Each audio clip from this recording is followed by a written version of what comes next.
novamente. Vou dar um minutinho só para os nossos colegas todos conectarem aqui. A gente dá início aqui à 18ª live, agora em modelo de webinar, que a BTO vem organizando, completando um ano também agora, quando iniciamos em março do ano passado os primeiros eventos. Então, boa noite a todos. Meu nome é Gustavo Ferreira, sou médico coordenador do Programa de Transplantes da Santa Casa de Juiz de Fora, atualmente vice-presidente da BTO. Dou boas-vindas aqui a todos os colegas que vão participar conosco aqui na live e gostaria de falar que hoje é dia 19 de abril de 2021, é a 11ª evento que a BTO organiza para a discussão do impacto da pandemia na atividade de transplante no Brasil. Gostaria de convidar primeiramente aqui o professor José Huygens Garcia, o atual presidente da BTO, para fazer as suas colocações. Professor Huygens, por gentileza. Boa noite a todos. Nós estamos passando agora por mais um momento crítico, né? Tanto na saúde do país de um modo geral, que claro, com reflexo direto na transplantação. Então, são nesses momentos que nós procuramos realizar essas lives nesse modelo webinar, justamente para ficarmos mais perto dos cooperados, dos associados e, claro, de toda a comunidade transplantadora do país, para que nós possamos avaliar o que está acontecendo no Brasil, trocarmos experiências e, claro, sempre lutarmos para que haja mais doações e mais transplantes. Eu passo a palavra agora para o doutor Medina, que é do Hospital do Rim, né, professor titular da Unifesp, e sempre está aí na frente de um grande serviço de transplantes, que sempre traz, vamos dizer assim, na sua experiência grande no maior serviço de transplante renal do mundo, de como manter a atividade transplantadora nesse período crítico. Por favor, professor Medina. Obrigado, Gustavo, Huygens, Walter e Paulo Pego. No começo do ano, quando nós conversamos a primeira vez, logo no final do ano, nós começamos a imaginar que esse ano ia ser uma dificuldade até maior do que do ano passado. E essa segunda onda ela é realmente o dobro do que está acontecendo no ano passado, o que aconteceu ano passado, está disseminada pelo país todo, de maneira mais ou menos uniforme, e nós estamos conseguindo ainda manter, da mesma forma como fizemos ano passado, o programa de transplante em vários centros do Brasil. A maior parte dos centros brasileiros mantém o programa, embora ocasionalmente tenha que interromper por um período. Mas nós vamos chegar no final do ano vivo, com o transplante funcionando, e assim que essa pandemia amenizar, nós vamos retomar com o mesmo número, a mesma coragem que acontecia antes da pandemia. É Dr. Walter, que é conhecido de todos nós, do Conselho da BTO, e coordena um grande serviço de transplante renal na Santa Casa de Porto Alegre. Por favor, Dr. Walter. Boa noite, obrigado pelo convite. Aqui no Rio Grande do Sul, nós passamos por uma crise terrível.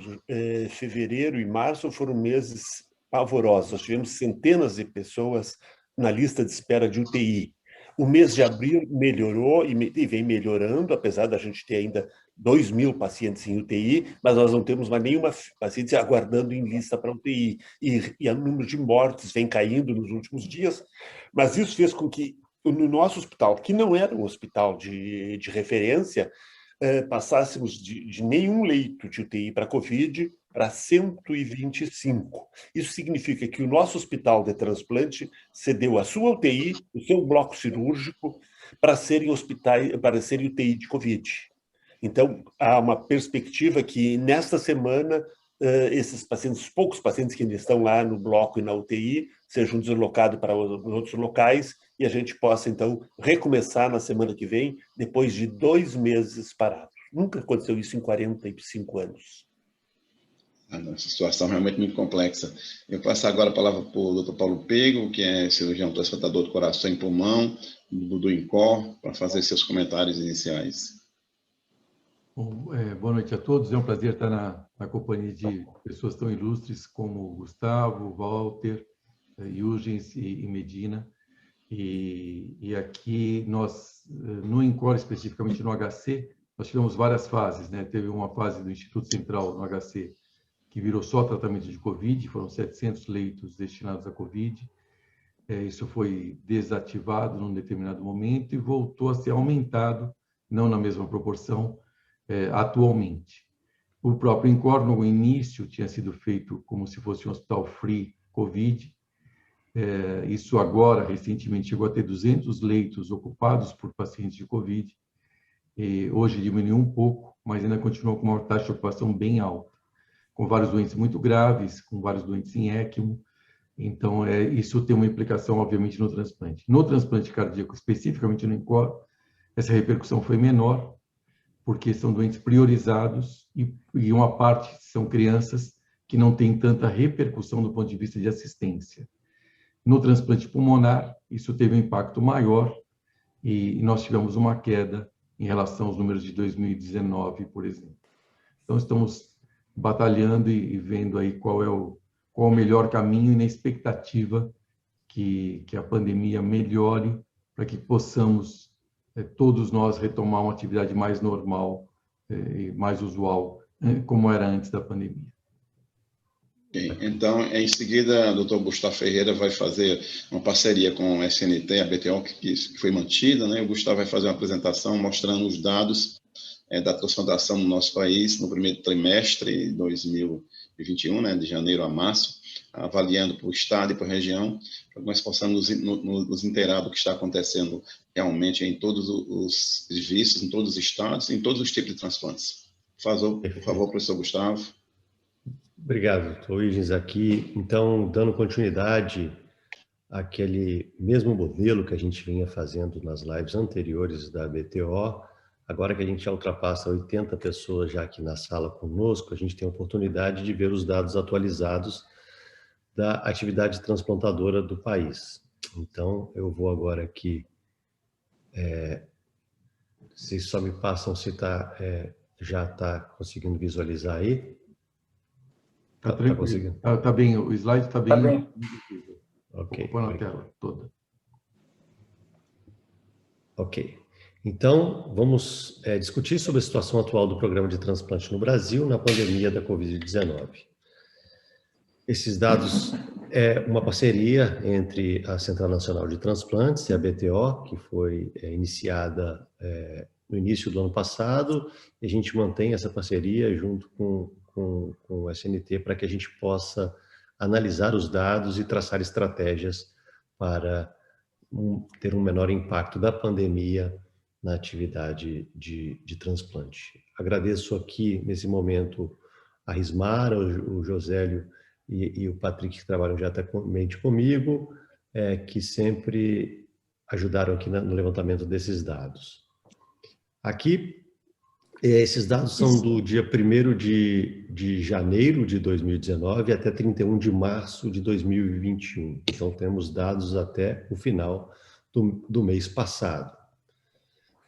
Para a gente lembrar, o número de transplantes realizados em 2019 e o realizado em 2020 já fechado. Pela primeira vez, nós já mostramos aqui um número reduzido de 2020 que a gente conseguiu analisar. Isso representou para a gente uma queda de 11% em número absoluto do número de doadores no Brasil. Tínhamos 4.149 doadores no ano de 2019 contra 3.686 no ano de 2020. E aqui a gente começa a analisar os dados de forma trimestral. Ali é interessante ver que a gente, no primeiro trimestre do ano passado, a gente cresceu comparado com o ano anterior. Então, foi exatamente o trimestre que nós fomos impactados, foi no mês de março. No dia 11 de março que a gente conseguiu perceber uma queda expressiva do número de doadores no país, como a gente vai conseguir observar no próximo gráfico. Mas aqui a gente já consegue dividir trimestralmente que o primeiro trimestre de 2020 foi maior que o primeiro trimestre de 2019.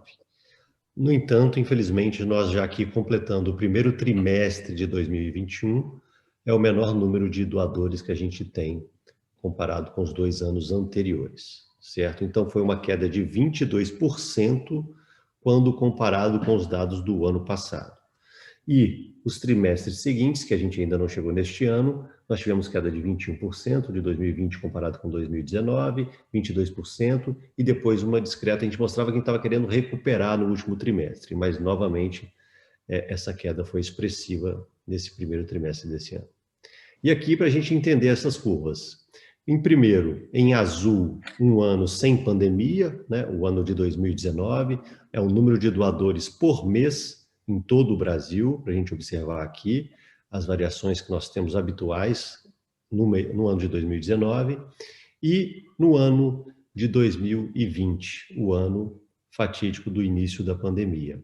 Nós tínhamos um janeiro e um fevereiro superiores ao de 2019, demonstrando que a gente poderia ter um crescimento do número de transplantes, quando em março a gente já tem números inferiores aos do ano de 2019. E assim foi até julho do ano passado. Então a gente pode ver ali na curva verde que nós tivemos o menor número de doadores no ano de 2020, com 247 doadores no mês de julho. E em seguida fomos recuperando esses números até outubro, logo após a campanha da doação de órgãos, que foi no mês de setembro. Acreditamos ali estar num momento bom, né, quando superamos o ano de 2019, mas infelizmente fomos novamente impactados com uma redução no número de doadores. E essa redução continuou no ano de 2021, tendo o mês de março o pior mês desde o início da pandemia no número de doadores no Brasil. Foram 232 doadores em todo o Brasil, sendo o pior mês desde o início da pandemia. Aqui, avaliando de forma trimestral, né, a gente tem o primeiro trimestre de 2020, o segundo trimestre de 2020, de forma regional. Vocês, colegas, já estão acostumados com esses gráficos. Aqui a gente consegue ver por estado o número de doadores por bilhão de população. Quanto mais escuro o estado, maior a capacidade de doação de órgãos. E quanto mais claro, menor a capacidade de doação de órgãos.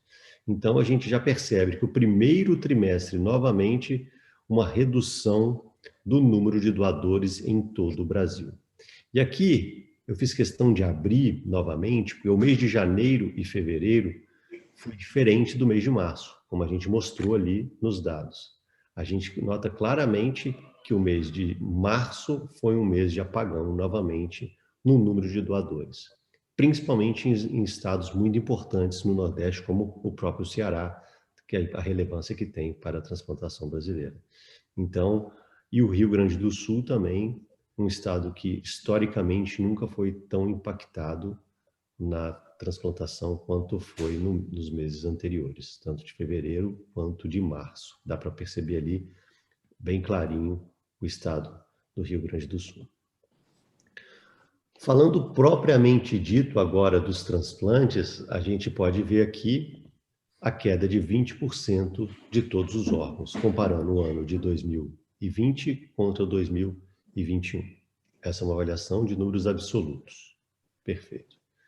E aqui, para a gente abrir trimestralmente, o número de doadores de transplantes totais comparados com os anos anteriores. Então, nós tivemos uma redução de 33% do número de transplantes quando a gente compara o primeiro trimestre de 2020 contra o primeiro trimestre de 2021.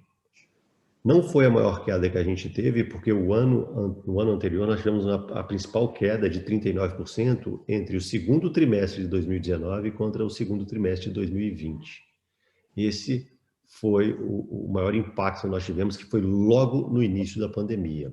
E a gente vai ter a oportunidade de ver de outra forma esse impacto de forma mais contínua. Então, aqui a gente consegue já observar os trimestres, como foi o número de transplantes em todo o Brasil, de todos os órgãos aqui, certo? Lembrando que a gente tinha crescido no primeiro trimestre 9% anteriormente. Então, mais uma vez aqui, por mês, o que chama atenção é que o ano de 2019, um ano sem pandemia, o número de transplantes realizados em todo o Brasil por mês, de todos os órgãos, aqui a gente exclui os tecidos, Então, córnea não entra nessa análise. A gente teve, no ano de 2020, o impacto da pandemia no mês de março, já sendo inferior ao ano anterior, com o pior número no mês de abril de 2020, ali, com 420 transplantes. Novamente, uma recuperação até outubro do ano passado, não chegamos a atingir números de 2019, mas próximo dele, e voltamos a ter uma queda. E essa queda se fez novamente aqui, de forma mais impactante no mês de março desse ano, com 417 transplantes. Então, o pior mês, historicamente, da pandemia foi o mês de março deste ano, até o momento. Aqui, mais uma vez, para a gente conseguir identificar de forma regional, né? Cada estado consegue ver a sua atividade de transplante, mais uma vez aqui, número de transplantes por milhão de população, na verdade, o primeiro trimestre de 2020, o segundo de 2020, o terceiro e quarto, e o primeiro trimestre de 2021. E já conseguimos notar também alguns apagões ali. Se a gente for abrir esse primeiro trimestre por mês, olha o que acontece com Santa Catarina e o Rio Grande do Sul, principalmente. Então, deixa eu tentar minimizar, assim ficou melhor para mim. Olha como o Brasil tem novamente o maior apagão da sua atividade de transplante, tendo os estados do Paraná e São Paulo e Espírito Santo sendo os que conseguiram segurar esse impacto ali, nesse momento. O Espírito Santo varia muito, você vê que em janeiro estava bem clarinho, depois se manteve clarinho em fevereiro, e depois em março conseguiu aumentar. É um estado com população menor, então essas variações pequenas de transplante acabam impactando na coloração ali, mas o estado de São Paulo e Paraná é de forma diferente, né? Você vê que o Ceará, janeiro e fevereiro estava bem, já apagou em março, e a mesma coisa acontece com Pernambuco. A Bahia, a mesma coisa. Então, são estados com uma relevância grande da atividade transplantadora, a mesma coisa acontece com Minas Gerais. Minas Gerais, uma queda importante também do número de transplantes. Mas o que chama atenção é para o Rio Grande do Sul e Santa Catarina, dois estados que têm uma importância muito grande para a atividade transplantadora. Bom, aqui um formato diferente de avaliação, que é a chamada média móvel. Aqui a gente consegue temporalmente ver como se comportou a atividade de transplante renal exclusivamente, tá? Então aqui nós estamos vendo o número de transplantes na média móvel dos últimos 7 dias, desde janeiro de 2020 até 31 de março de 2021. A gente observa ali que em março de 2020, a queda expressiva do número de transplantes renais no país como um todo, ela segura ali a sua queda até meados de julho, agosto, com o início da recuperação até novembro, que foi o seu pico. E ali, novamente, uma queda da atividade transplantadora, atingindo o seu pior número agora, no mês de março de 2021. Então, aqui a gente tem exatamente a ideia da atividade de transplantes. Na sua direita, os números de transplantes da média móvel, que varia de aproximadamente 5,2 até o seu pico ali de 23, 24 transplantes por dia no Brasil. Essa foi a variação desse período. Em laranja, são números de casos de Covid, a gente vê que números acumulativos, né? Ali nós já atingimos quase 12 milhões de dados positivos, e em vermelho o número de óbitos, menorzinho embaixo. Tá? Agora, o transplante de fígado, como foi o impacto desses números de transplantes em todo o Brasil durante a pandemia, de janeiro de 2020 até 31 de março de 2021. Aqui a gente já consegue observar que o fígado foi o órgão menos impactado durante a pandemia. Comparando com o rim, a gente vê que a queda de março ela foi inferior se comparada com a do rim. Então, eles conseguiram segurar mais no fígado, uma recuperação que atingiu números semelhantes ao pré-pandemia, mas novamente uma queda importante já no número de transplantes de fígado em todo o Brasil, atingindo números inferiores a 3 transplantes por dia no Brasil, na média móvel dos últimos 7 dias. Então, aqui a gente consegue observar o movimento da atividade transplantadora de fígado no decorrer de toda a pandemia. O terceiro órgão mais frequente da atividade transplantadora, o coração, aqui a gente consegue observar que uma queda expressiva, né, chegando a zerar o número de transplantes logo em março do ano passado, um esboço de recuperação que não chegou a atingir níveis semelhantes ao ano anterior, na verdade metade disso, né, foi um impacto importante que o coração teve no ano passado. E, novamente, essa queda não foi tão expressiva ainda no coração, a gente conseguiu observar isso ainda, até por ser um número pequeno, mas ali no finalzinho de março, a gente teve janeiro desse ano novamente tocando o zero, né, na média móvel dos últimos 7 dias, ou seja, 0 transplantes nesse período de média móvel, e agora inferior a meio nesse mês de março. Então, a atividade do coração também bastante afetada nesse ano de 2021. O pulmão, o órgão mais afetado, aqui claramente, períodos longos sem transplantes em todo o Brasil, a gente observa ali entre maio até início de setembro, a atividade começa a recuperar a sua atividade em setembro, e ainda em março você consegue observar ali. Mas como esse modelo de órgãos que tem um volume menor, nesse modelo de média móvel ele não funciona tão bem para a gente medir isso. Colocamos aqui o pâncreas também, o pâncreas foi impactado logo no iniciozinho da pandemia, com uma recuperação, chegando a ultrapassar valores pré-pandemia, mas como também é um órgão que não tem uma atividade com um número muito elevado, essa metodologia da média móvel fica de pouca valia para a gente observar isso.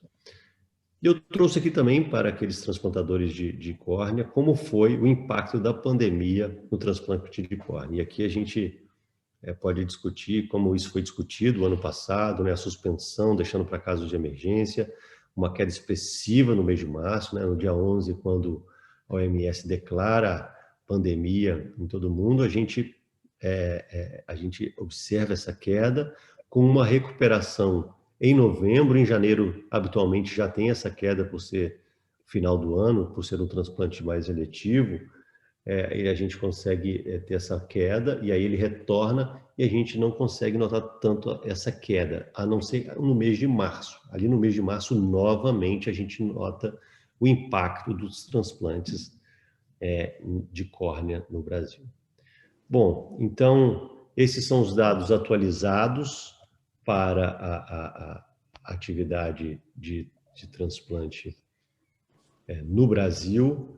E agora que a gente já tem mais de 100 pessoas aí na sala, eu acho que a gente pode dar início à discussão desses dados atualizados. Então, o que ficou claro que realmente é o momento mais duro, apesar de termos aprendido muito com o ano passado de como lidar em cada programa de transplante, em cada centro de captação, como lidar com o problema, mas parece que agora o problema realmente é por exaustão do sistema de saúde, né? O sistema de saúde está exaurido e a gente não tem mais como vários centros, como o Walter referiu aí, não tem capacidade de leito para transplantar.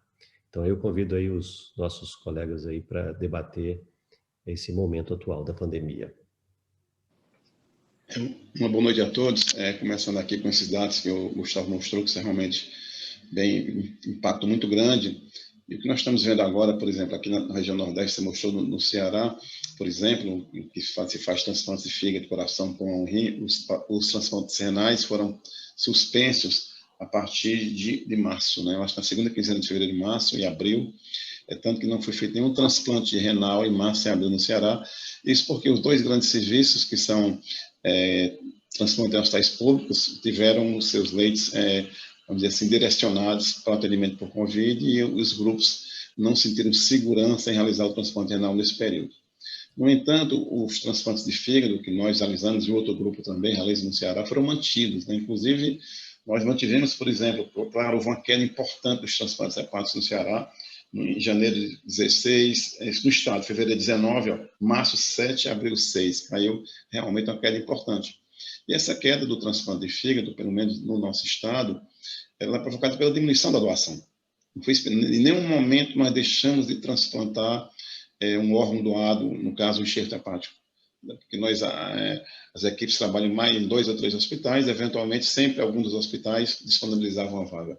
Então, o grande problema realmente que aconteceu aqui no Ceará, está acontecendo, e creio também em muitos estados, é a diminuição da doação de órgãos, que realmente impactou de forma gritante. E aí vem a principal causa, seria realmente as próprias UTIs lotadas, né? E outro aspecto também, que nós temos recebido agora frequentemente, ofertas, né? Isso é uma discussão muito grande, que a gente precisa depois até...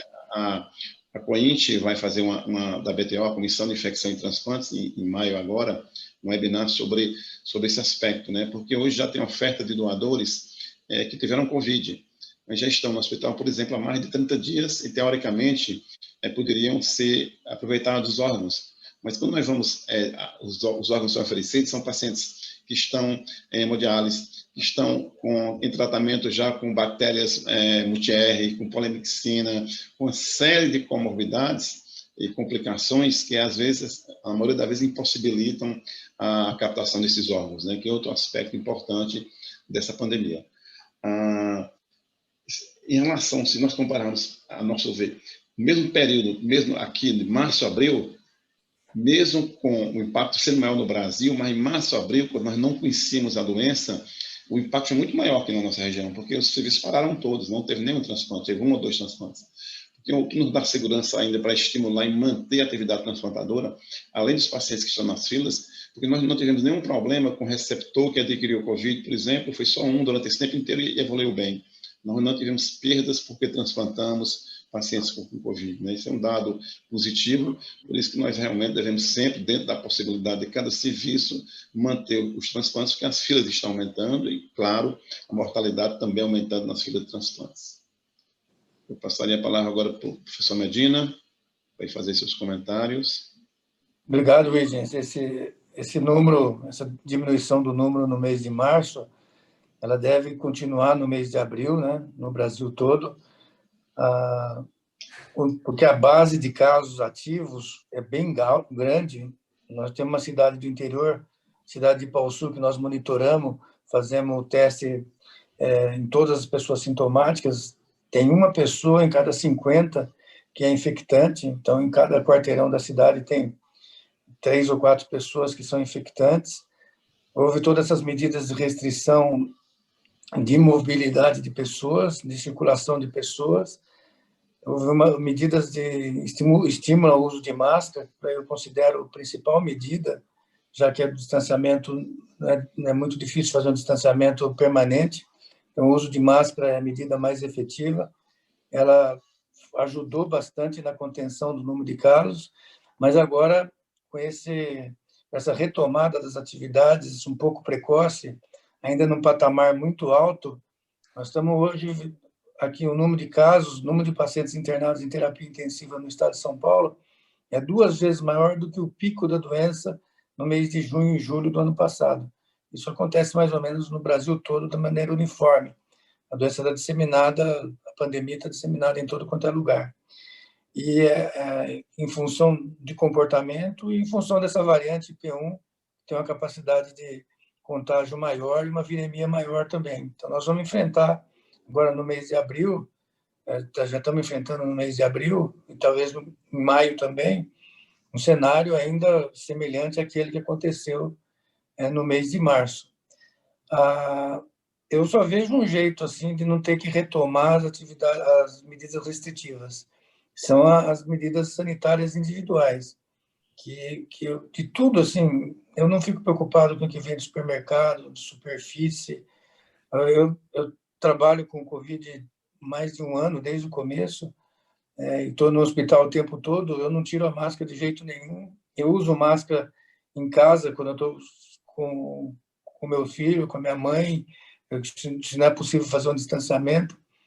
E eu assim, fortemente recomendo as medidas de relaxamento de restrição de mobilidade tem que ter associada a um estímulo permanente do uso de máscara. Então, se o shopping quer abrir, a liderança dos shoppings precisa distribuir máscara. os bares, os restaurantes precisam de distribuir máscara. As pessoas acostumarem a usar máscara em qualquer situação, dentro de casa, onde tem algumas outras pessoas que circulam em ambientes diferentes, que podem contagiar em casa. Só por último, assim, as pessoas me perguntam como é que é o contágio no transporte público. Ele é muito menor, a chance é muito menor do que no bar, numa festa de aniversário ou num churrasco comunitário. Eu não tenho dúvida disso. Hoje em dia, quando você atendia um paciente no ano passado, vinha um paciente, ó, dá para você atender meu parente assim que está com Covid? Agora ninguém fala um.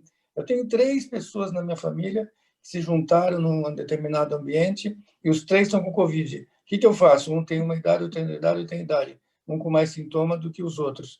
Então, a transmissão comunitária, doméstica e nas atividades do cotidiano, sem máscara, é o que tem que ser bastante trabalhado para não acontecer de novo uma onda superior a essa que nós estamos vivendo agora. Ok. Em seguida, eu passo a palavra para o Dr. Walter, e ele mostrou aqui no início, né, quem chegou um pouco atrasado, que o Rio Grande do Sul foi impactado de forma muito grande agora no mês de março, como basicamente os serviços de transplantes tiveram que parar na Santa Casa. O Walter, você vê a curto prazo essa recuperação, essa volta à normalidade dos transplantes no Rio Grande do Sul? Eu vejo no Rio Grande do Sul, nós devemos começar semana que vem, acho que o Clínica já deve estar recomeçando também, mas o que eu achei interessante, eu não tinha visto os dados do Gustavo, o Gustavo mostrou que teve 814 doadores no trimestre. Se eu multiplicar 814 por 4, eu vou ter 3.200 e alguma coisa, 50 e pouco. Se eu dividir isso por 210, eu vou ter 15. Então, a taxa nossa, o ano passado, foi 15,8. E a taxa nossa, que foi muito baixa, foi 15. O que eu quero dizer? Eu vejo que, se nós não tivermos um trimestre muito ruim agora, nós vamos ter o 2021 melhor na doação que 2020. Dentro dessa crise, esse dado do Gustavo, para mim, é significativo de que agora o problema não é a doação. O problema é o aproveitamento desses órgãos. Se eu não faço o transplante aqui no Rio Grande do Sul, Santa Catarina não faz, vai para São Paulo. Mas aí será que vai? Atrasou? Encaminha, não encaminha? Então, nós estamos nesse momento, acho que talvez tenha que se discutir, e esse é um bom momento, de onde tiver doador, encaminhe para quem faça. Porque a família perdeu o seu ente querido, doou os órgãos, e esses órgãos podem ser aproveitados em alguns lugares do Brasil e não estão sendo. Se dissesse assim, qual é o problema olhando esses dados? Olhando esses dados, mesmo que eu não tenha visto o número de transplantes, evidentemente que é um menor aproveitamento dos órgãos, e principalmente do rim. Porque o coração e pulmão é muito mais difícil que tu jogue eles 1.000 ou 2.000 quilômetros de distância. Então, se assim, com os dados do Gustavo, o que tu faria? Eu trabalharia, agradeceria muito esse pessoal que está na procura, estão fazendo um trabalho excepcional no meio dessa falta de leitos, dessa confusão da Covid, eles estão tendo uma taxa de doação que é aceitável. Nós, do transplante, que não estamos tendo acesso a esses órgãos. E eu faço questão de encaminhar os que a gente tem aqui, porque nesse momento nós não estamos fazendo. Mas a gente tem que aproveitar melhor esses órgãos. Então, o que podemos fazer no momento? Trabalhar com aproveitamento. Entendo que o transporte aéreo está pior, está uma série de dificuldades, mas nós podemos aumentar em 20%, 30% os transplantes com este número de doadores. Então, eu trabalharia como primeira medida, vamos assim, fortalecer as centrais e reforçar que encaminhem todos os órgãos não transplantados. Acho que é isso para a gente começar a discussão. Ok, Walter, a gente tem visto realmente que as centrais de transplantes, durante a pandemia, têm permanecido trabalhando, fazendo busca ativa, né? Esse trabalho extraordinário, nós todos presenciamos, né? E realmente a gente vê muitas vezes a dificuldade de aproveitamento de órgãos, por exemplo, principalmente nos transplantes de fígado, por exemplo, do coração, por falta de UTI, né? Seria um fato também importante na diminuição dos transplantes de órgãos, especificamente, principalmente fígado, que a gente viu, inclusive na discussão da da nossa equipe, de outros centros hoje, alguns serviços recusaram o fígado por não terem leito disponível do TI. Isso é um fato muito importante. Agora, o Paulo Pego, do INPO, ele vai falar seus comentários em relação aí, principalmente, aos transplantes de fígado, de pulmão e coração, que tem tido também um impacto negativo muito grande nessa pandemia. Por favor, professor Paulo. Obrigado, Ilgis. Boa noite novamente a todos. Assim, eu queria um preâmbulo só, em relação até ao que o próprio Medina comentou, essa questão das ações individuais, né? Eu acho que o lockdown tem 1000 implicações, e tem 1000 discussões, e tem várias profissões e níveis sociais, em especial com pouco apoio governamental, que o torna inviável, ou que o torna pouco efetivo. Mas as ações individuais dependem de cada um de nós, de cada um. Então, a questão de uso de máscara, a questão de distanciamento dentro do possível, obviamente, é uma coisa que só depende da conscientização de cada um. Eu acho que isso é uma coisa que não tem justificativa para não ser feita, né? Um outro fato de confusão que está acontecendo hoje, por exemplo, vários hospitais privados, públicos e privados, mas estavam proibindo a marcação de cirurgias eletivas aqui em São Paulo, e agora voltaram, a maioria deles, na última semana, voltou a permitir, mostrando que talvez tivesse uma melhora. Mas como Medina comentou, e por dados que eu não vou relatar de novo, nós já estávamos até comentando antes, realmente a taxa de ocupação continua muito alta.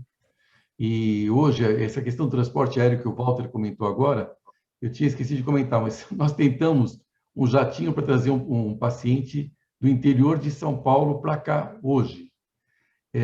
Uma companhia aérea falou que só tem voo disponível a partir de quinta-feira. Nem avião não tem, que nós não tem kit de intubação, não tem ECMO, não tem avião, não tem, assim, nós estamos realmente, não tem leito de UTI. Quer dizer, a situação deu uma pane global, né? Então, eu acho que a gente precisa tomar esse cuidado, e teve essa questão do transporte aéreo para poder trazer, inclusive, órgãos que tinham diminuído. Em relação ao que o Gustavo mostrou de março do ano passado, eu vou citar uma experiência nossa aqui do INCOR, em relação aos nossos horários. Março do ano passado, a primeira ordem nossa foi assim: vamos parar tudo. Nós não sabemos o que vai acontecer. Nós não sabemos como contamina, se nós vamos pegar órgãos contaminados. Não tinha protocolo bem estabelecido ainda em termos do doador, para saber se o doador tinha Covid e se não tinha. Nós ficamos com muito medo de contaminação pós-operatória. Então, num primeiro momento, teve um certo pânico, pelo menos eu estou dizendo isso de uma situação nossa. Nós tínhamos um certo pânico de a gente não sabia de fato o que fazer, não estava bem normatizado, era uma doença nova, não estava bem normatizado nem a nível estadual, nem a nível federal. Isso progrediu bastante e hoje está bem estandartizado. Quer dizer, este hoje não é um problema. A avaliação do doador em relação a ter ou não Covid e o próprio cuidado com o receptor hoje está bem conhecido. E aí vem as outras condições. As condições de ter leito ou não de UTI, da equipe estar não disponível, de ter transporte aéreo ou não, e assim por diante. E aí eu vou pegar dois órgãos torácicos, que têm situações bem distintas, e eu vou agora falar um pouco mais de São Paulo. Se nós pegarmos o coração, tanto o coração quanto o pulmão diminuíram. O pulmão diminuiu mais a nível nacional. Mas a nível da cidade de São Paulo, o coração não diminuiu tanto. E a nível de INCOR, ele até aumentou um pouco. Por quê? Porque já há alguns anos, todos os doentes transplantados, ou quase todos os doentes de transplante de coração na cidade de São Paulo são doentes priorizados. Então, são doentes que já estão, de alguma forma, nos hospitais, e boa parte desses pacientes já estão em UTI. Então, a dificuldade que pode ter é do doente conseguir essa primeira vaga. Mas uma vez que ele já está internado, já está em UTI, isso deixa de ser um limitante para fazer o transplante. Porque, na prática, o doente já está aqui. E se ele não fizer o transplante, ele não tem outra opção. Porque ele já está numa situação tão grave que ele não vai conseguir esperar passar a pandemia, ele não vai conseguir esperar essa situação reverter. Diferente da situação do transplante de pulmão, que a maior parte dos doentes não são priorizados e a maior parte dos doentes não são internados. Então, aí você começa a ter, primeiro, a discussão de ter o leito ou não, e segundo, o receio da família, nosso e assim por diante. Então, nós tínhamos e também por ser um órgão mais de impacto. Então, na prática, o transplante de pulmão, a nível nosso, interno, que reduziu mais por esses motivos que eu acabei de comentar, e o transplante cardíaco não teve essa diminuição até ter um ligeiro aumento no ano passado, e este ano está mais ou menos se mantendo por essas condições que eu acabei de falar para vocês. O transplante de pulmão, a gente acabou há 2 dias, por exemplo, fazendo um transplante num doente que estava em ECMO. Então, é um doente priorizado também. Ou em outros doentes que estão entubados ou numa situação muito crítica, que aí você não tem discussão ética, que você tem que fazer, você não tem outra condição, né? Mas em situações que tem uma condição um pouco mais estável, existe, em parte, uma certa discussão ética. No coração, nós não temos esse dilema, pelo menos aqui. Né? Paulo, uma pergunta de leigo. Por que a maioria dos pacientes de coração na lista são priorizados? Porque o doente não aguenta esperar em casa. Na verdade, assim, se você for olhar, e você conhece melhor do que eu esses números, Walter, nós fazemos, em média, 400 transplantes até 400 transplantes de coração no Brasil por ano, para uma demanda estimada de 1.600. Então, o que acontece? Esses doentes ficam aguardando até a hora que eles espanam. Quer dizer, eles não conseguem mais aguardar em casa. Então, o doente acaba passando mal, acaba internando no pronto-socorro e acabam recebendo ou dobutamina, ou balão intraórtico, ou ECMO, ou o ventrículo artificial dos vários modelos, para aguardar, né? Então, o doente, na verdade, ele descompensa. E por isso mesmo, por essa situação que já vem uma situação crônica de vários anos, muitas vezes não se tem pressa de colocar o doente na fila, porque já sabe que o doente na fila em casa ele não vai ser transplantado, apenas a nível de cidade de São Paulo. Então, muitas vezes também o próprio clínico acaba esperando um pouco mais e o doente acaba sendo colocado um pouco mais tardiamente na lista de espera, porque ele naturalmente, na hora que descompensa, vai ser priorizado. Isso é uma coisa que tem acontecido já faz pelo menos uns 4 anos. E os resultados aí seriam um pouco piores, porque já são pacientes mais doentes, não é? Os resultados são um pouco piores, certamente. Agora, se o doente ficar muito tempo priorizado, os resultados são bem piores, né? Então, se você consegue priorizar e ainda sem descompensação dos outros órgãos, você ainda consegue ter um resultado razoável. Caso contrário, a coisa piora bastante. Obrigado. Ok, Paulo, eu acho, Gustavo, que nós já temos perguntas aí dos colegas que estão assistindo essa live, né? Já a gente tem aqui perguntas, por favor. Eu vou deixar também à disposição, quem quiser, daí que está participando, quiser fazer algum comentário, pode escrever ou levantar a mão, a gente pode dar a oportunidade da pessoa falar também, fazer a pergunta falada. Aqui a América fala que assim, boa noite, na Bahia, desde o início da pandemia, 20% dos potenciais doadores foram excluídos por RT-PCR positivo. É um número bem elevado, seguramente mais alto do que alguns estados. Uma dúvida aqui da Aline Morel é que um doador que tomou a vacina recente tem alguma contraindicação? Já tem estudo sobre isso? Um doador, eu acho que a vacinação, a dúvida é se você vacinou, se é contraindicado doar. Não, porque não é vírus vivo, não é vírus, é vírus até morto, não é vírus, não teria problema nenhum. Perfeito. Então, com relação à parte de vacinação, não tem nenhuma contraindicação. Vamos aqui pedir para o Júlio estar aqui com a gente, está levantando a mão, vou deixar o Júlio aqui fazer o seu comentário. Júlio, só ligar o seu microfone e você está disponível aí para falar com a gente. Obrigado, Júlio, pela sua presença hoje à noite aí. Alô? Boa noite, estão me ouvindo? Estamos te ouvindo, sim. Ok. Bom, Gustavo, obrigado pela oportunidade, obrigado pelo webinar, eu acho que é bastante importante nesse momento, ilustrativo. Eu acho que a sua apresentação também, Gustavo, parabéns, muito didática aí. Obrigado. E certamente a gente concorda com todos que expuseram suas situações.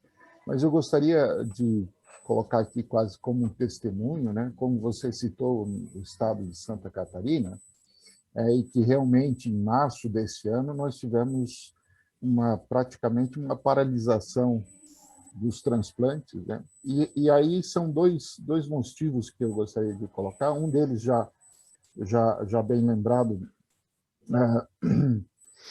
pela questão das vagas de UTI, né? Então, o hospital ele se tornou um hospital todo destinado para a Covid.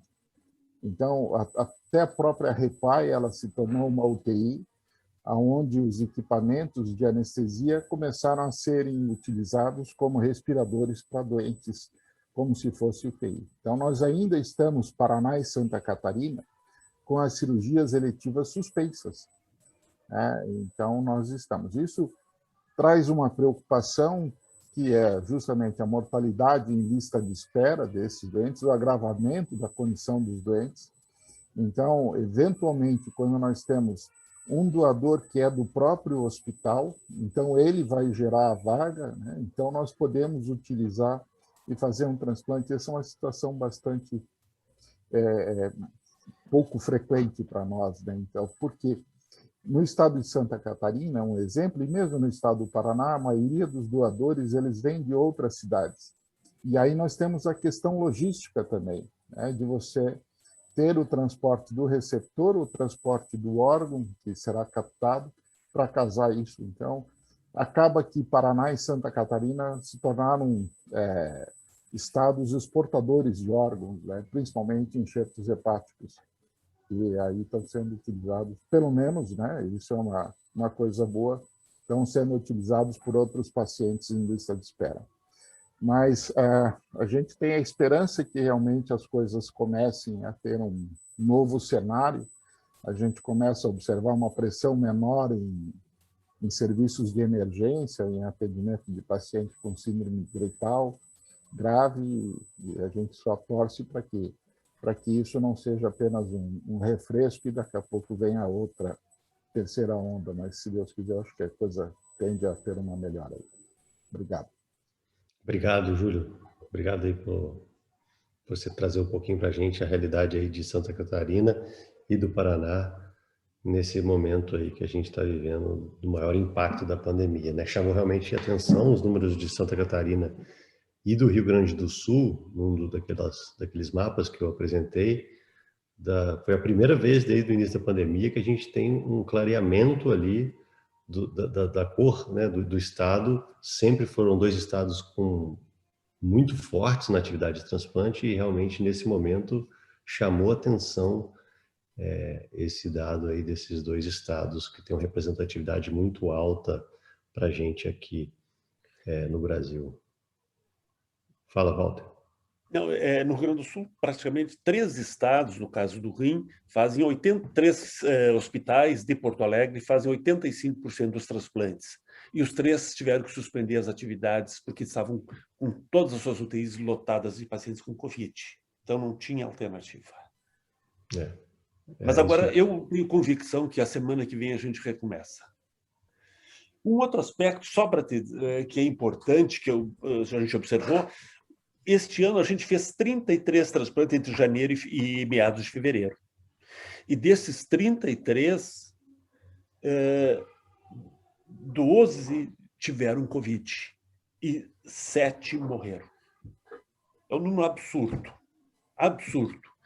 E a gente vai analisar agora todos os dados. A nossa mortalidade nos pacientes depois do 3º mês é 20%. E de toda a mortalidade desde o ano passado até esse. No terceiro, quem adquire Covid nos primeiros 3 meses, a mortalidade foi superior a 40%. Então, a Covid no primeiro trimestre é muito grave. A Covid no transplantado é grave. É 8, 10 vezes mais grave que uma pessoa da população. E é 40 vezes mais grave se é no primeiro trimestre do transplante.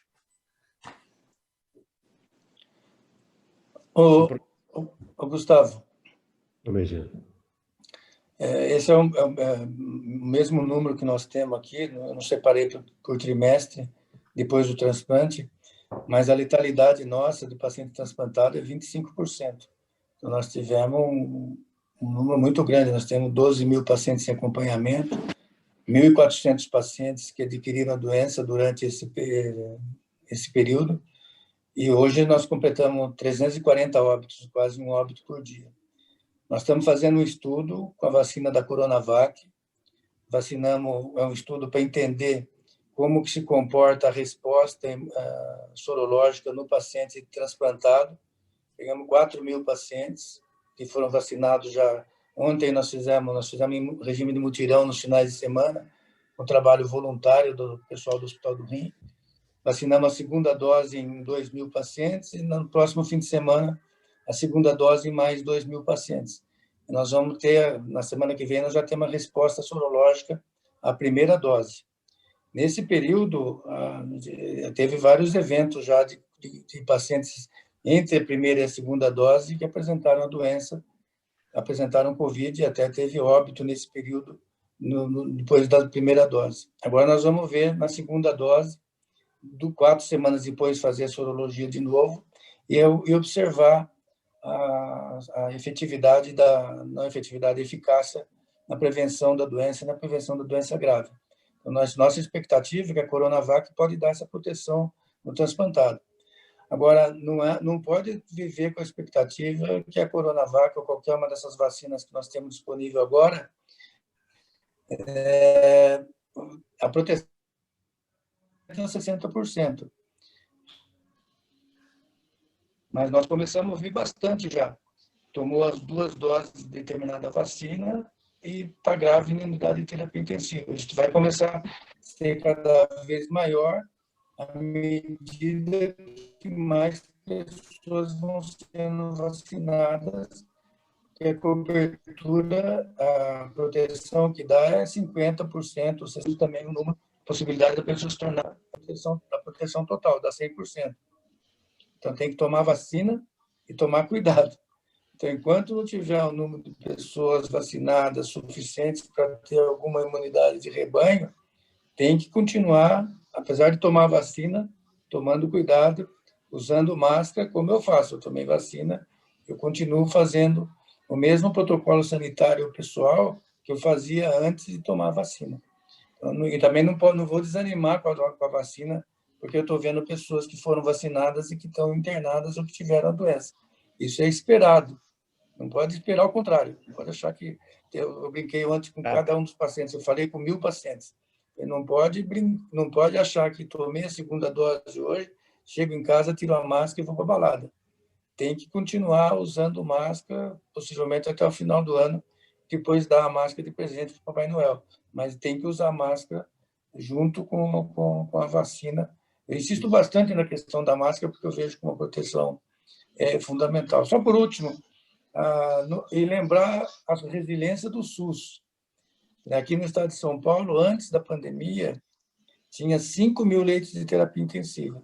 E essa crise que o Paulo menciona é uma crise de demanda. A demanda que é muito maior do que a capacidade de produção de atendimento de qualquer sistema no mundo todo. E o SUS aqui saiu de 5.000 leitos para 14.000 leitos de terapia intensiva, destinados quase que todos eles ao Covid. Então, nos últimos 3 meses, aumentou 5.000 leitos no estado de São Paulo, e que foi possível controlar um pouco o atendimento sem deixar pessoas desassistidas. Mas é importante destacar assim, que nós temos um SUS forte, embora ele está sendo muito desafiado, mas é um SUS bastante forte. Ok, só lembrando, viu, Medina, é baseado, inclusive, no trabalho do Hospital do Rim, que a Tainá estava à frente, né, que a BTO enviou um ofício para todas as centrais estaduais de transplantes de todos os estados do país, solicitando que os pacientes transplantados em regime de imunossupressão fossem priorizados, né, na fase 2, né, semelhante aos pacientes acima de 75 anos. Eu tenho notícia que somente o estado do Mato Grosso, através do Ministério Público, encampou essa ideia. Lá, os pacientes transplantados estão sendo priorizados. Isso não aconteceu no restante do país, né?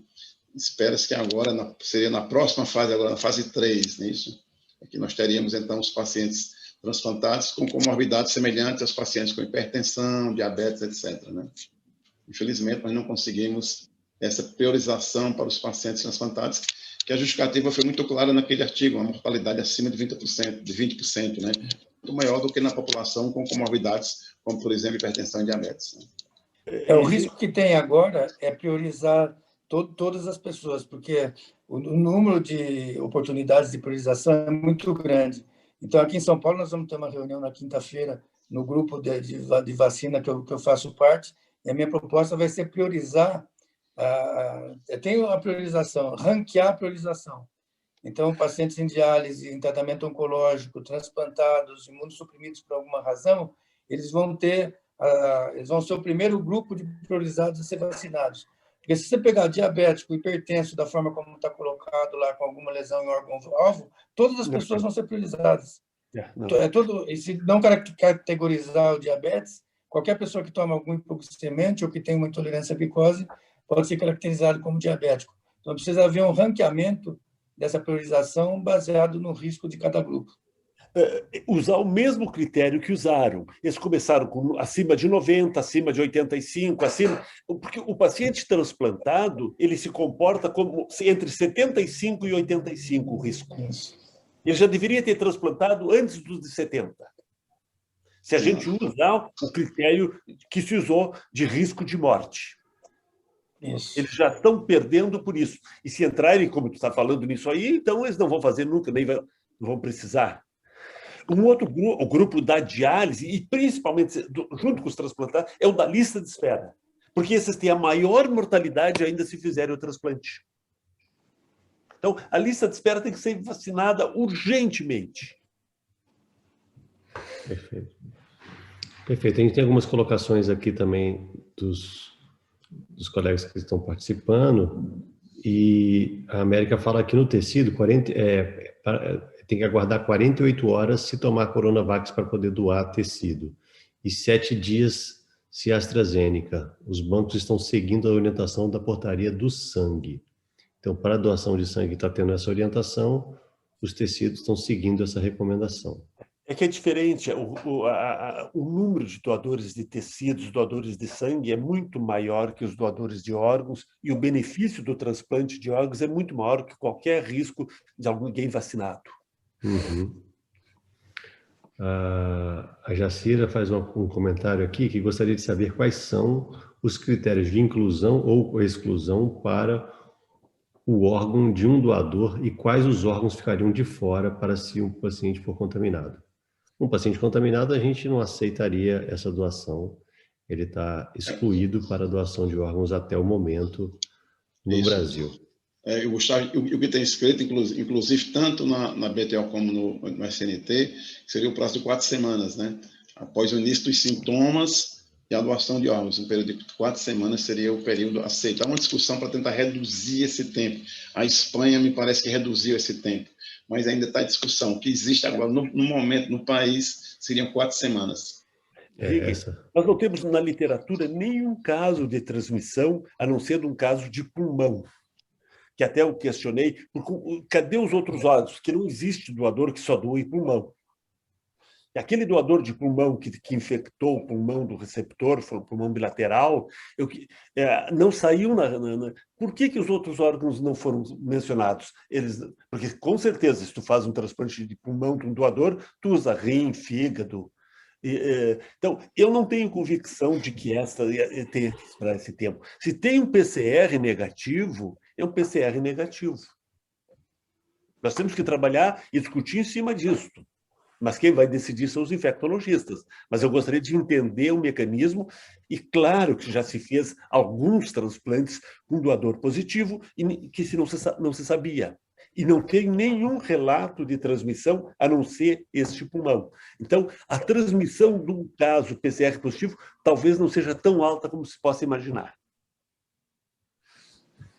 Um dado interessante também, que eu até comentei na reunião da BTO, que tem relato que vai ser apresentado agora no Congresso Europeu, 5 doadores de rim nos Estados Unidos, né, que doaram com PCR positivo e nenhum receptor foi contaminado, né? Isso é um dado muito pontual, é só um relato de caso, né? Isso aí não dá para a gente tomar nenhuma conclusão baseado nesses dados, mas também o inverso é verdadeiro, né? Assim, 5 doadores doaram 10 rins e nenhum dos 10 receptores foram contaminados. O transplante não se sabia previamente que eram positivos? Não, o resultado veio depois, todos com PCR. Muito bem. Tá, temos aqui ainda uma colocação, Yuri Boteon, parabéns pelo webinar e parabéns a todos os palestrantes. No cenário atual, mais frequentemente percebe-se o comprometimento do cuidado dos doadores e o que compromete sua taxa de utilização. Por exemplo, internações prolongadas em UTI e hipernatremia. Qual a visão dos palestrantes sobre essa observação? Do cuidado do doador agora nesse momento da pandemia? Se mudou alguma coisa? Walter, você que está mais próximo aí dessa parte da captação com os... Eu não entendi muito bem. Ele fala o doador de órgãos sem Covid. Isso. No cenário atual, mais frequentemente percebe-se o comprometimento do cuidado dos doadores. Parece que, assim, realmente, os sistemas de saúde estão todos muito exigidos, né? Então, o cuidado do doador está penalizado. Isso é muito provável que ele tenha razão mesmo, que esteja com todo esse enfoque, esse trabalho insano para manter vivos ou postergar a morte desses pacientes com Covid, o cuidado dos outros talvez não seja o mais indicado. Então, e isso nesse momento é muito difícil. Eu realmente acho que... E vão fazer hipernatremia, vai ter que se tratar isso, prevenir de preferência, mas, assim, claro que se tu fores analisar, e talvez isso possa impactar também na taxa de aproveitamento menor. Eu acho, Walter, que isso aí, Walter, estejam em piores condições, ele tem razão. Eu acho que principalmente também porque não tem vaga de UTI para esses doadores, né? Muitas vezes eles estão nos corredores dos hospitais, nas UPAs, nas unidades intermediárias, né? Então, isso aí realmente tem uma implicação na manutenção dos órgãos de maneira geral. Provavelmente vai ter uma taxa maior de contraindicação. Perfeito. Agora eu vou fazer a última colocação, nós chegamos às 21 horas, atingimos a hora já do nosso webinar. A Yáscara Araújo fala que a nota técnica 34/2020 descreve que um doador que teve regressão completa dos sintomas da COVID há mais de 14 dias, mediante um PCR negativo nas últimas 24 horas, pode ser um doador. Vejo um problema, pois fica difícil garantir o período em que esse paciente deixou de ter sintomas. Às vezes tem um doador que o SWAB foi positivo há 20, 30 dias e atualmente negativo. Mas como precisar que ele já está sem sintoma há 14 dias, estando internado ou em tratamento das complicações? Então, essa é a grande discussão que a gente colocou para a COINT, né? A COINT discutir isso, porque realmente a colocação dela é muito pertinente nesse momento, porque o paciente, ele, às vezes, você não sabe quando terminou o sintoma, né? O que está descrito é 14 dias sem sintomas, mas você não sabe exatamente o dia. Às vezes ele melhorou, foi para casa, fez um AVC hemorrágico depois, por uma anticoagulação da Covid que ele estava tendo necessário de tomar. E aí? Qual foi o fim do sintoma? Gustavo, porque essas RDCs são duas de março e abril, quando a gente não sabia nada, sabe? Estava assim, apalpando da doença. Agora já passou um ano. Dá para ter uma RDC mais ampla e mais atualizada. Ela tem razão, tem razão. Nós temos que revisar essas RDCs. Já foi solicitado, Val? Já foi solicitada, e a COINT, através da Raquel Sturch, que é a coordenadora, já marcou justamente uma reunião para ser discutido esse ponto importante. Inclusive, eu citei o que você falou na nossa reunião, e tentar, de alguma forma, se já tem subsídios para abreviar esse tempo, né? Inicialmente, ela disse que, por enquanto, era para manter os 30 dias, a recomendação era essa, 28 dias, mas que fazer um levantamento muito amplo na literatura e rediscutir dentro da Comissão de Infecção e Transplantes sobre a manutenção ou não, ou abreviar esse tempo de 28 dias, no caso. Vamos nos basear na literatura e nos guidelines dos outros países, né? Bom, só para finalizar, o Jefferson Probo é um transplantado de fígado e está questionando se o Ministério da Saúde ou nós da BTO temos alguma categorização da vacinação dos transplantados. Aqui é o que a gente discutiu anteriormente, né? A gente está orientando todos os transplantados a receberem a vacina, mas isso está sendo discutido com cada estado terá o seu modelo de priorização ou aguardando o Ministério da Saúde determinar qual vai ser a priorização de cada transplantado. Mas a orientação é que os transplantados recebam sim a vacina o quanto antes, mas vai depender ainda da determinação aí do Ministério da Saúde, que é quem está regulando isso aí. Nós, como transplantadores, estamos orientando os nossos pacientes, assim que disponível, receber a dose da vacina. E por último, o IGENS tem uma psicóloga aí do serviço do Ceará, a Rafaela Nóbrega, ela fala, foram apresentados os indicadores de transplantes realizados. Gostaria de saber sobre o aumento do número de pessoas na lista de espera.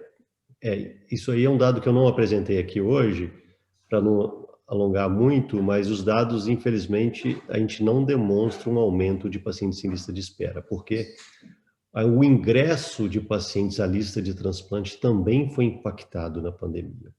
Infelizmente, todo o sistema de transplante foi impactado. Não só a captação, como também o ingresso de pacientes em lista, como também o número de pacientes transplantados. E também o número de pacientes que faleceram por ter sido acometido pela Covid foi maior do que a média do que a gente tem de anos anteriores de óbito. Então, o impacto foi global e a gente não tem um aumento ainda de pacientes em lista pela diminuição do número de transplantes.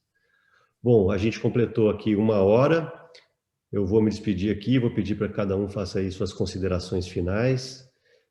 A gente teve um número bastante expressivo aqui de pessoas numa segunda-feira, já com mais de 1 ano, né, falando sobre esse tema aqui, com esses colegas e hoje amigos aqui da atividade de transplante, que nós dividimos aí essa angústia durante 1 ano de como deveríamos nos portar e como conduzir esse momento difícil para que a atividade transplantadora fosse o menos impactada possível.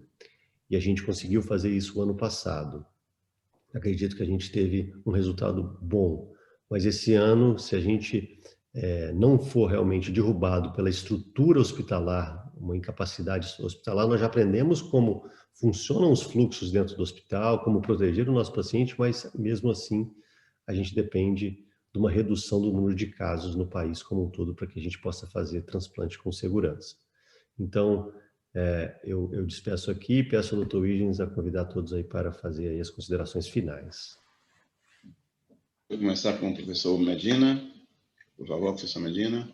Bom, mais uma vez, a BTO e o Sistema Nacional de Transplante na liderança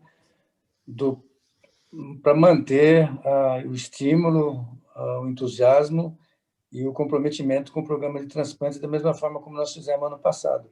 Isso vai passar, tem uma cooperação muito grande entre os centros, como o Walter destacou, a captação tem que continuar, e se não der para transplantar num lugar, encaminha para ser transplantado em outro lugar, que a captação é a coisa mais importante no transplante, é a captação apropriada, e não deixar esse conceito de doação de órgãos morrer, ou então enfraquecer.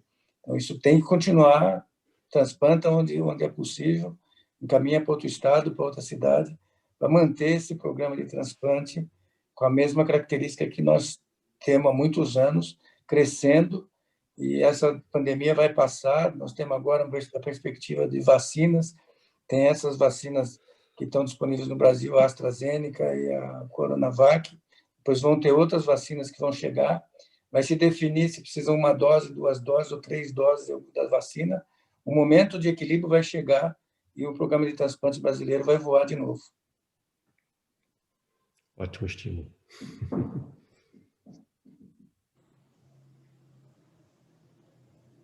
Obrigado, Medina, pelas suas sempre colocações boas para o sistema de transplante, seu otimismo, né? E vamos em frente. Passo a palavra agora para o professor Walter Garcia, suas colocações finais. Essa pandemia que virou o mundo de cabeça para baixo, que assim acometeu quase 2% da população, matou 3 milhões de pessoas. Aqui no Brasil, vamos nos aproximar dos 400 mil, que tirou emprego, que fechou indústria, destruiu a economia. Ela tinha que atingir o transplante, mas mesmo assim o transplante continua, a doação continua, o transplante continua, e o impacto até foi menor do que o impacto geral, apesar do sofrimento imenso dessas pessoas transplantadas pela sua elevada mortalidade. Mas dá para se dizer que essa pandemia ataca o número de transplantes e de doações e ataca os pacientes transplantados. e nós temos que trabalhar para tentar protegê-los dessa forma. Assim como a gente está tentando manter os transplantes e as doações, nós temos que manter esses pacientes vivos. E a chance deles é com vacina. Hoje, nós temos que jogar a nossa expectativa na vacinação desses pacientes. Obrigado, Walter. Passo a palavra para o doutor Paulo Pego. Suas colocações finais.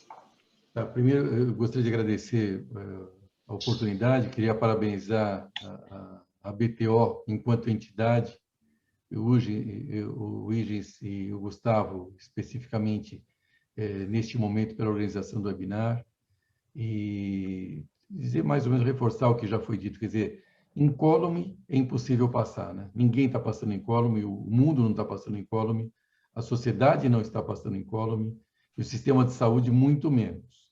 Então, obviamente, algum grau de impacto isso vai ter. E vai ter, não, está tendo. E continuará tendo durante um período. Agora, realmente uma coisa que é louvável, e eu já comentei isso anteriormente, antes da pandemia, é o espírito de luta dos transplantadores. Eu acho que é uma coisa muito louvável, porque em muitos países, com as dificuldades que nós cronicamente temos, o subfinanciamento que existe há muito tempo, e mais agora com a pandemia, muitos teriam desanimado e teriam desistido. E realmente louvável o espírito de luta que tem as equipes de transplantes no Brasil. Isso é realmente uma coisa que me deixa muito feliz, porque a gente luta contra muita coisa e continua mantendo números, e continua tendo resultado, e continua tendo luta. Então, acho que isso é o que nos motiva, e acho que isso é que nos dá a certeza que, uma vez melhorada a pandemia, a gente volte a crescer. Então, queria, assim, parabenizar a BTO e aos transplantadores como um todo por esse espírito de luta. Obrigado, Paulo, isso é verdade, né? Eu acho que nesse momento nós temos que agradecer às centrais estaduais de transplantes, às CIDOTs, às OPS, têm feito um trabalho incansável, todas as equipes transplantadoras do nosso país, todos os serviços, né, que têm tentado fazer os transplantes dentro do possível. Nós temos março que foi terrível, abril também será, mas nós acreditamos que a partir de maio vai começar a diminuir o grau de internamento por Covid-19 e a atividade transplantadora vai voltar à normalidade progressivamente. Creio que é provável, na medida que nos próximos 90 dias nós conseguimos vacinar os pacientes transplantados, os pacientes em lista, e com isso aumentar mais ainda a segurança dos transplantes. Então, essa é a perspectiva nossa. Acho que a BTO vai sempre estar perto de todos para tentar, em discussão como essa, falar do que está acontecendo no Brasil com transparência e, claro, com otimismo. Eu queria concluir agradecer aos participantes, a todos que estão aqui presentes. Aqui nós temos um hashtag, um lema aqui, que virou aqui no estado inteiro do Ceará. Foi o presidente da Unimed que fala sempre assim, todo dia, quando ele faz um levantamento da quantidade de pacientes que tem internado na rede Unimed, ele fala sempre assim, vai dar certo.